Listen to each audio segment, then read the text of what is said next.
Bella,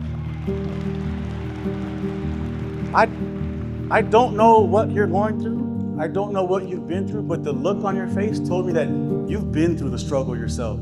You might be in a struggle right now. And I want to give something to you because I saw you so genuine up there. Just quiet, just thinking and processing. But I want to tell you, you're going to be okay.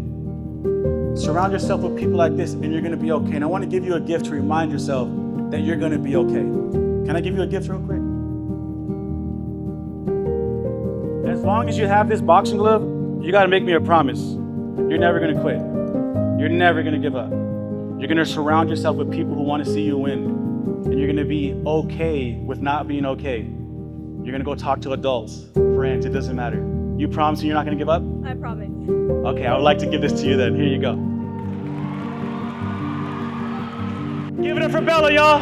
Thank you, Bella. I appreciate you. Thank you. You're not going to quit.